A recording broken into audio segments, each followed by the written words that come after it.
إن الحمد لله صلى وسلم على نبينا مصطفى محمد صلى الله عليه وسلم على آله وصحبه أجمعين أما بعد أعوذ بالله من الشيطان الرجيم بسم الله الرحمن الرحيم സൂറ അന്നൂർ 22ാമത്തെ വചനത്തിന്റെ വ്യാഖ്യാനം നോക്കൂ നിങ്ങൾ. ലായമുതലി, നിങ്ങൾ സത്യം ചെയ്യരുത്, അതായത് സത്യം ചെയ്തുകൊണ്ട് മുടക്കമുണ്ടാക്കരുത് എന്നാണ് അതിന്റെ പൊരുൾ. ഉലുൽ ഫദ്ലി മിൻകും വസ്സഅതി, നിങ്ങളിൽ നിന്നും ശ്രേഷ്ഠതയും സാധ്യതയുമുള്ളവർ എന്ന് പറഞ്ഞാൽ അല്ലാഹു സുബ്ഹാനഹു വ തആല ധനം നൽകി ശ്രേഷ്ഠരാക്കിയവർ എന്നാണ് അതിന്റെ പൊരുൾ. അയ്യൂതു, നിങ്ങൾ നൽകുന്നതിന് ഉലിൽ ഖുർബ, അടുത്ത ബന്ധുക്കൾക്കും, വൽ മസാകീനി, ദരിദ്രർക്കും, സാധുക്കൾക്കും, അത് മാത്രമല്ല വൽ മുഹാജിരീന ഫീ സബീലില്ലാഹ്, അല്ലാഹുവിന്റെ മാർഗത്തിൽ ഹിജ്റ പോയവർക്കും ഈ 3 പേർക്കും നൽകുന്നതിൽ യാതൊരു തരത്തിലും മുടക്കമുണ്ടാക്കരുത് എന്നാണ് പറയുന്നത്. എന്താണ് ഇതിന്റെ സന്ദർഭം? എന്താണ് ഈ ആയത്തവരിക്കാനുള്ള സന്ദർഭം? എന്താണ് നോക്കൂ നിങ്ങൾ. അബൂബക്കർ സിദ്ദീഖ് റളിയല്ലാഹു അൻഹുമായി ബന്ധപ്പെട്ടതാണ്. അദ്ദേഹത്തിന്റെ മകൾ ആയിഷ റളിയല്ലാഹു അൻഹയെ കുറിച്ച് വ്യഭിചാരോപണം നടത്തിയ ഒരു വ്യക്തിയെ സംബന്ധിച്ചാണ്. ആ വ്യക്തിക്ക് മേൽ ഞാൻ ഒന്നും നൽകില്ല എന്ന് പറഞ്ഞുകൊണ്ട് അബൂബക്കർ സത്യം ചെയ്ത് പറയുകയുണ്ടായി.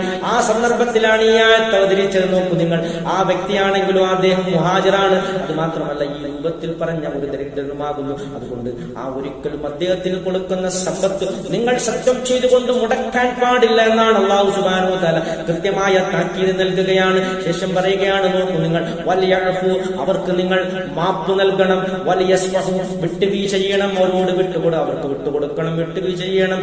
അലാ തുഹിബ്ബൂൻ, നിങ്ങൾ ആഗ്രഹിക്കുന്നില്ലയോ, അയ്യഗ്ഫിറല്ലാഹു ലക്കും, നിങ്ങൾക്ക് അല്ലാഹു പുറത്തു തരുന്നതിന് നിങ്ങൾ ആഗ്രഹിക്കുന്നില്ലയോ എന്നാണ് അവസാന ഭാഗം അല്ലാഹു ചോദിക്കുന്നത്.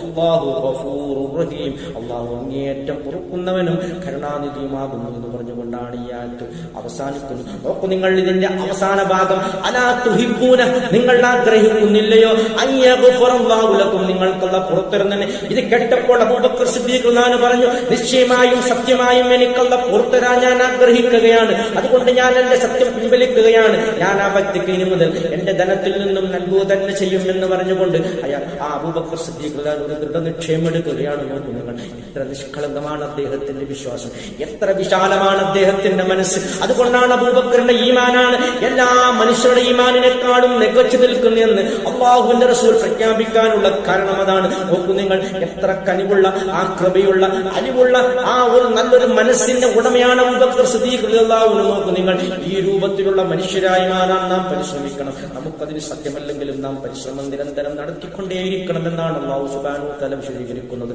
ആഖിറു ദഅവാനാ അൽഹംദുലില്ലാഹി റബ്ബിൽ ആലമീൻ.